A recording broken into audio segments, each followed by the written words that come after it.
Para falar mais sobre esse assunto, nos trazer mais esclarecimentos, eu estou recebendo aqui hoje o pneumologista Francisco Reis e a nutricionista Cíntia Passos. Eles vão trazer mais informações para a gente, porque a gente deu para ver ali na matéria algumas coisas, mas a gente ainda tem algumas dúvidas. Muito obrigada por vocês terem vindo, doutor Francisco e Cíntia. Que bom ter vocês aqui. Doutor Francisco é fundador da AMAN, né, e trabalha, um dos pioneiros no diagnóstico dessa doença, né, doutor Francisco? Sim, desde 82. Aqui em Belo Horizonte. Belo Horizonte, é. Que bom ter vocês aqui, muito obrigada.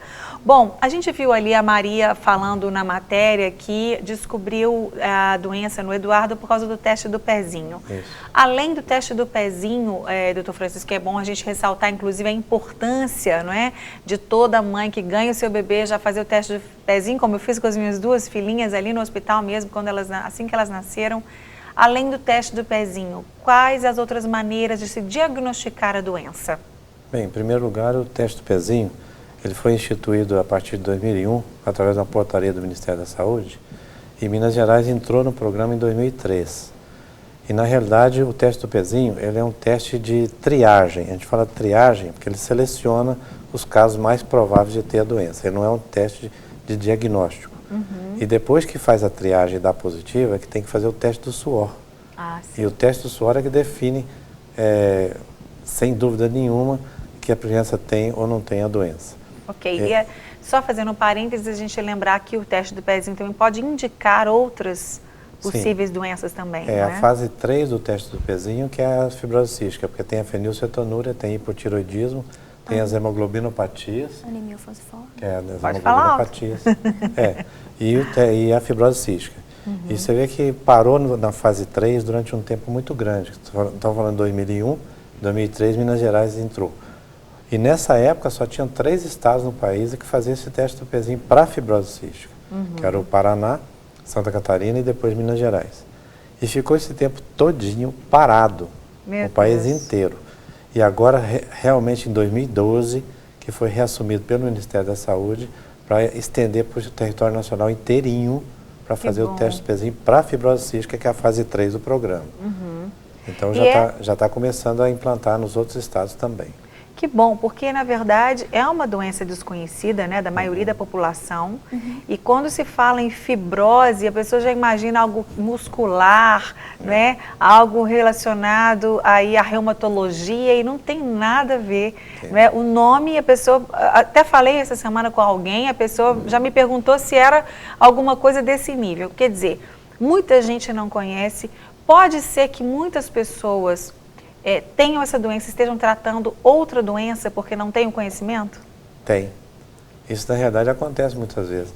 Você faz um programa igual esse de televisão, a pessoa se imagina que ela tem a doença. Isso aconteceu, por exemplo, com a dona Elza, não sei se a Cíntia conheceu. Lembro.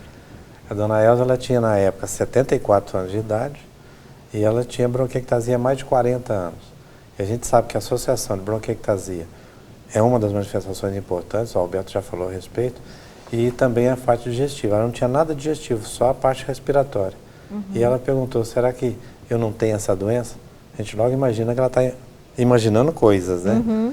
Tem gente que gosta de ser doente, mas ela perguntou, posso fazer o teste do suor? Eu falei, perfeitamente. Então foi feito o teste do suor e com 74 anos de idade foi diagnosticada a doença. Olha só. É uma doença que pode ser grave no início, mas pode ser leve a ponto de ela sobreviver esse tempo todinho e depois sobreviver mais tempo, inclusive. E mudou alguma coisa no tratamento dela? E a qualidade de vida dela também? Mudou, porque ela começou a ter infecções, inicialmente por Staphylococcus, foi tratado. Aí ela pegou a Pseudomonas, que é uma bactéria bastante grave nessa doença. E aí ela começou a complicar, e foi complicando e veio a falecer com 85 anos de idade. Olha só, ainda viveu mais um tempinho, né? Que bom que a família pôde aproveitar da presença dela. Cíntia, a gente viu até também ali na nossa matéria, a Maria, porque criança, né, maior preocupação ainda com a questão da alimentação. Qual a diferença da alimentação de uma pessoa que tem a fibrose cística para outra pessoa? Então, como foi dito, a fibrose cística ela tem essa característica de se manifestar tanto na parte pulmonar, né, como na parte digestiva. Uhum. E as duas manifestações, tanto a pulmonar quanto a digestiva, ela leva esse paciente a um gasto energético maior. Então, a dieta desse paciente, ela tem que ser mais calórica e mais proteica. Então, a gente tem que suplementar às vezes, enriquecer a dieta com alimentos mais calóricos, devido a esse gasto energético, que é uma das consequências é a alteração pulmonar, que é essa progressão da doença que vai lesando o pulmão e faz aumentar o gasto energético. E a parte digestiva, o que acontece é que, como esse paciente ingere o alimento, ele não produz uma enzima que digere os alimentos. Então, quando esse alimento chega no intestino, ele não consegue ser absorvido e ele perde esse alimento nas fezes. E isso é corrigido com o uso oral de enzima. Como o pâncreas não produz, ele usa enzima antes das refeições.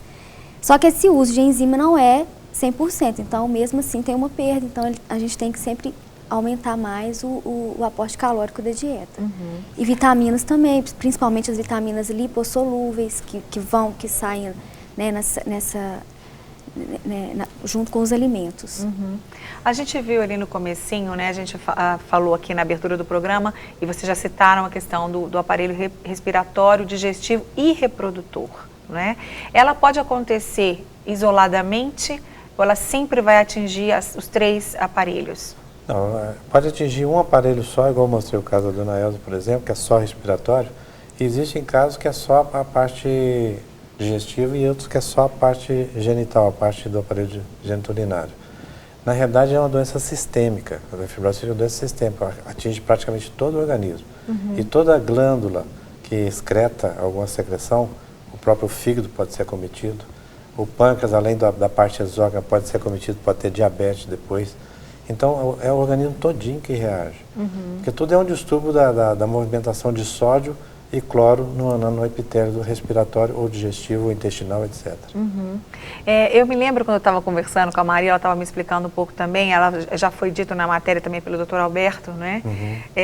A questão dos genes. Eu queria que o senhor explicasse mais um pouco sobre isso. Ele até disse, né? Os pais podem ter genes saudáveis, ou seja, não manifestar. Como é que é essa questão genética da doença e o que é exatamente a doença? As pessoas que ligaram a televisão agora, que não viram a explicação do Dr. Alberto ali, Dr. Francisco. Não, a doença, como ele falou, é autossômica recessiva. Então, ela é transmissão genética, mas os pais são normais fisicamente, mas eles são portadores do gene que em associação, marido e mulher, né? Então tem a chance da criança nascer com fibrose cística, 1 em cada 4 gestações.